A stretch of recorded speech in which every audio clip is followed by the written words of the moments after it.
आज हम समानांतर माध्य के बारे में जानेंगे। तो समानांतर माध्य में सबसे पहले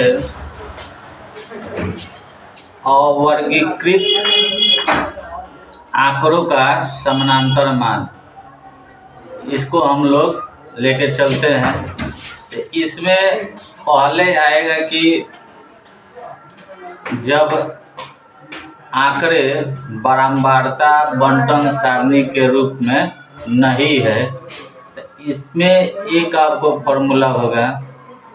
और वही जब सेकेंड नंबर में जब आंकड़े बारंबारता बंटन के रूप में हो, तो उसमें आपको 3 मेथड से समानांतर माध्य को हल करना है। पहला प्रत्यक्ष विधि, दूसरा पग विचलन विधि। इस तरह से हम लोग बारी बारी से हर एक स्टेप के बारे में जानेंगे। तो सबसे पहले क्वेश्चन जो है अवर्गीकृत आंकड़ों का समानांतर माध्य। तो इसमें हम लोग लिखेंगे पहला नंबर में कि जब आंकड़े बारंबारता बंटन सारणी बारंबारता बंटन के रूप में नहीं है, जब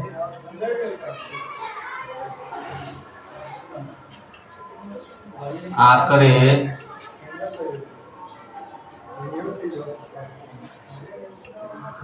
बारंबारता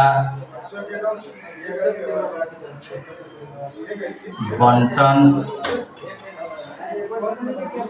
के रूप में नहीं हो, तो इसमें हम लोग क्या करेंगे, इसका फॉर्मूला किस तरह से हम लोग ज्ञात करेंगे। तो n प्रेक्षणों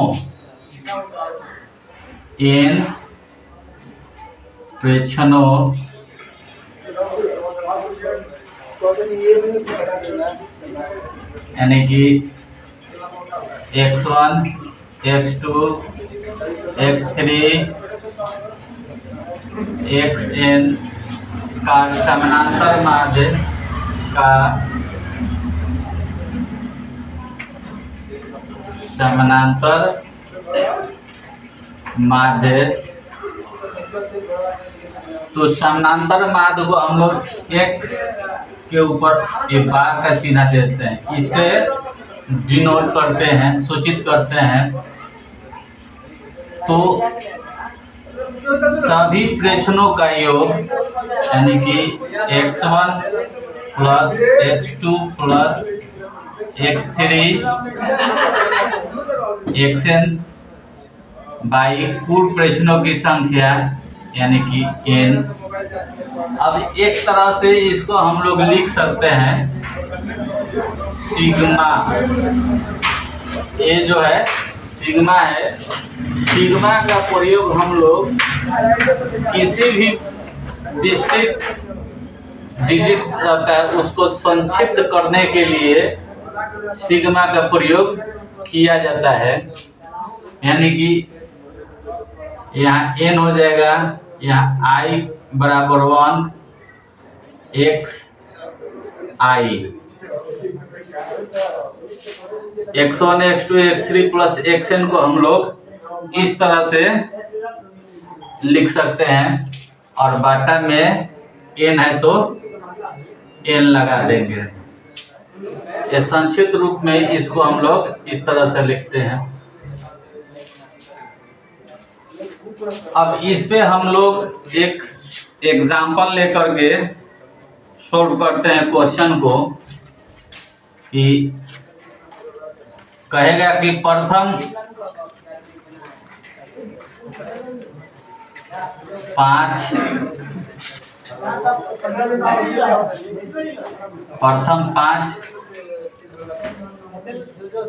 पूर्ण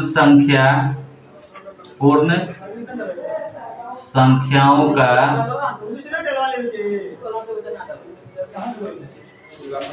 समानांतर माध्य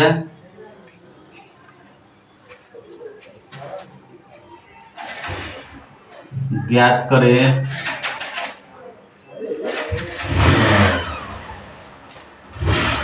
तो सोल्व करेंगे प्रथम 5 पूर्ण संख्या, तब पूर्ण संख्या 0 से शुरू होता है, तो प्रथम 5 पूर्ण संख्या 0 1 2 3 4 इतना हुआ। अब इसका हम लोग माध्य निकालेंगे। तो सभी प्रेक्षणों का योग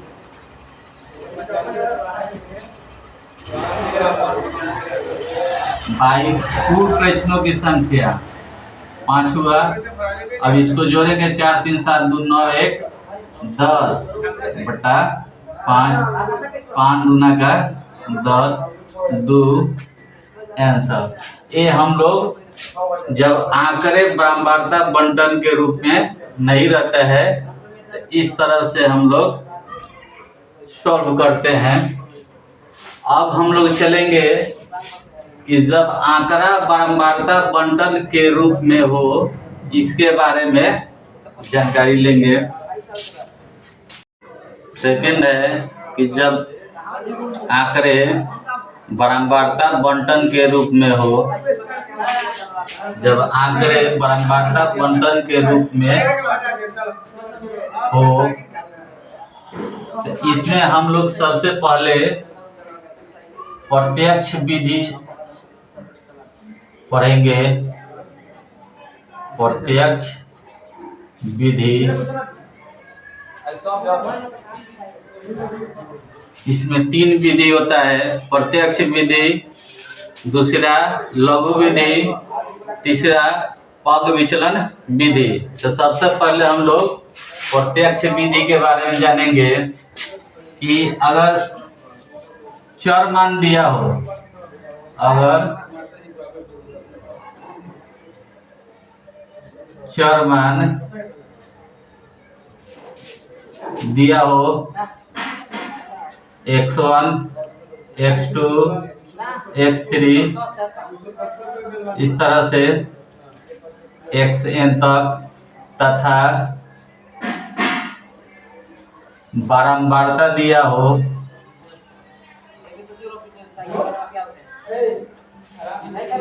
यानी f1 f2 f3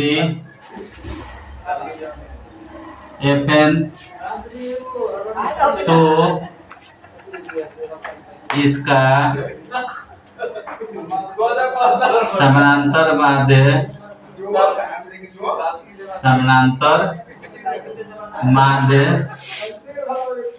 इसका फॉर्मूला हो जाएगा चर मान और बारंबारता से गुणा करेंगे, यानी x1 f1 plus x2 f2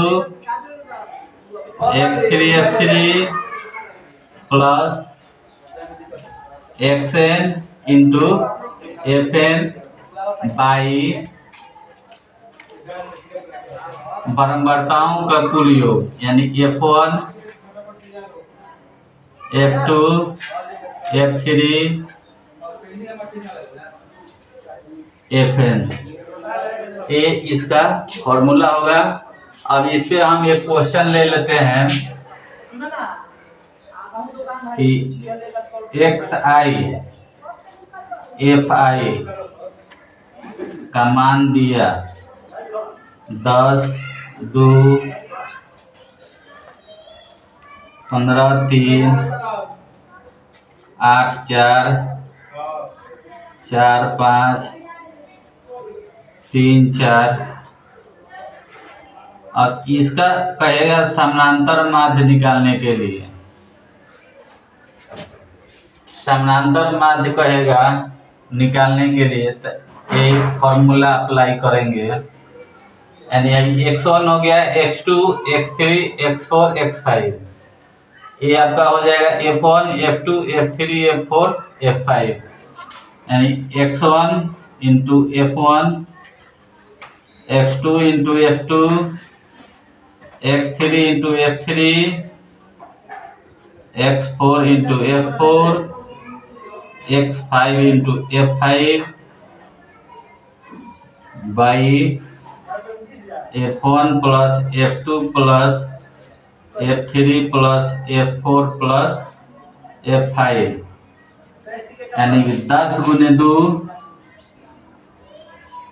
जोड़ 15 गुने 3 जोड़ 8 गुने 4 जोड़ 4 गुने 5 जोड़ 3 गुने 4 बटा, अब बारंबारताओं को जोड़ देंगे 2 प्लस 3 प्लस 4 प्लस 5 प्लस 4, गुना कर देंगे 10 गुना का 20, 15 तिया 45, 8 चौका 32, 5 चौके 20, 4 3 12। अब इसको जोड़ेंगे 5 4 9 9 4 13 13 और 3 16 16 2 18। अब इसको जोड़ेंगे 2 2 4 5 9, 3 3 6 4 10 और 2 12 बटा 18, कटेगा 3 से, 3 6 का 18, 3 4 के 12, 3 3 के 9, 43/6। अब 6 में 43 से भाग देंगे, 6 7 42, 1.0, 6 एक मरतबे 4 0 6 1 6, यानी कि कट के आएगा 7.16। इसका ये आंसर, ये प्रत्यक्ष विधि में हम लोग इस सूत्र का अप्लाई करके सॉल्व करेंगे। नेक्स्ट क्वेश्चन है, यदि 40 15 18 22 29 x 32 y तथा 29 का समानांतर माध्य 25 हो तो x प्लस y का मान निकाले। तो समानांतर माध्य की परिभाषा से समानांतर माध्य की परिभाषा से जो हम लोग समानांतर माध्य की परिभाषा जानते हैं, यानी कि सभी प्रेक्षणों का योग, यानी 40 जोड़ 15 18 22 29 x 32 y 29 बटा कै गो हुआ 2 2 4 2 6 2 8 1 9। अब समानांतर माध्य दे रहा है 25 equal to x plus Y. अब इस सब को जोड़ देंगे